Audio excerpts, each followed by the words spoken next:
ಪಶು ವೈದ್ಯರ ನಿರ್ಲಕ್ಷ್ಯದಿಂದಾಗಿ ಶ್ವಾನ ಸಾವನ್ನಪ್ಪಿದೆ ಅಂತ ಹೇಳಿ ಬಸವಕಲ್ಯಾಣ ತಾಲೂಕಿನ ಲಾಡವಂತಿ ಗ್ರಾಮದ ರೈತ ವಿನಾಯಕ್ ಪಾಟೀಲ್ ಆರೋಪಿಸಿದ್ದಾರೆ.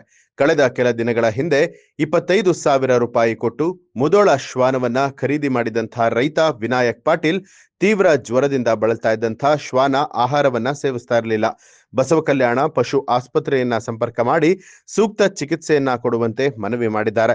ಆದರೆ ವೈದ್ಯಾಧಿಕಾರಿ ಕಾರ್ಯನಿರ್ವಹಿಸುವಂತಹ ವೇಳೆಯಲ್ಲಿ ಆಸ್ಪತ್ರೆಯಲ್ಲಿ ಇರದೆ ಹಾಗೂ ಸರಿಯಾದ ಚಿಕಿತ್ಸೆಯನ್ನ ನೀಡದೆ ನಿರ್ಲಕ್ಷ್ಯವನ್ನ ತೋರಿದ್ದು, ಇದರಿಂದ ಪ್ರೀತಿಯ ಶ್ವಾನ ಸಾವನ್ನಪ್ಪಿದೆ ಅಂತ ಹೇಳಿ ರೈತ ಆರೋಪಿಸಿ ನಿರ್ಲಕ್ಷ್ಯ ತೋರಿದ ಪಶು ವೈದ್ಯಾಧಿಕಾರಿ ವಿರುದ್ಧ ಸೂಕ್ತ ಕ್ರಮವನ್ನ ಕೈಗೊಳ್ಳುವಂತೆ ಪಶು ಇಲಾಖೆ ಹಾಗೂ ಸರ್ಕಾರಕ್ಕೆ ಮನವಿಯನ್ನ ಮಾಡಿದ್ದಾರೆ.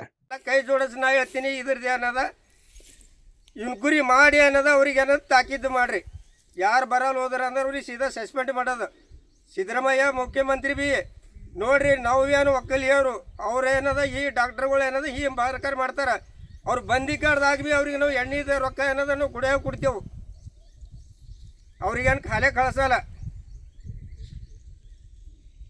ಇವತ್ತು ಈಗ ಇದೇ ನಾಯಿ ಏನದ ಮನೆಗೆ ಬಂದ 50,000 ರೂಪಾಯಿಗೆ ಬೇಡ ಹೋದ್ರೆ ನಾ ಕೊಟ್ಟಿಲ್ಲ. ನಾನು ಹೊಲ ಜಾಕಿ ಮಾಡೋದು ಏನು ನಾಯಿನೇ.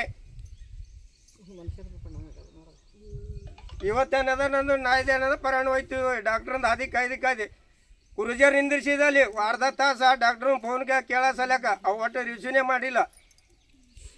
ಬಸವ ಕಲ್ಯಾಣ ಅಧ್ಯಾಗ ಇವ ದೊಡ್ಡ ಡಾಕ್ಟ್ರ್ ಕಲ್ಯಾಣದವ, ಅವನ ಹೆಸರು ಏನದು ನನಗೇನು ಗೊತ್ತಿಲ್ಲ. ಇದು ಏನದ ನೀವು ಇನ್ಕ್ವರಿ ಮಾಡ್ಕೋರಿ ಅವ್ರಿಗೆ. ಪುನಃ ಯಾರ್ದು ಭೀ ಕಾಲ್ ಬಂದ ಏನದ ಸೀದಾ ಅವ್ರು ಹೋಗ್ಬೇಕಲ್ಲಿ. ಏನು ನಂದೇ ಅಂಬೋದಿಲ್ಲ. ಇಲ್ಲಿ ನಮ್ಮ ತಾಲೂಕದಾಗ ಅವ್ರಿಗೆ ಎಲ್ಲಿ ಭೀ ಫೋನ್ ಬರ್ತಂತಂದ್ರೆ ಅವ್ರು ಹೋಗಿ ಓದಿಸ್ಬೇಕಲ್ಲಿ.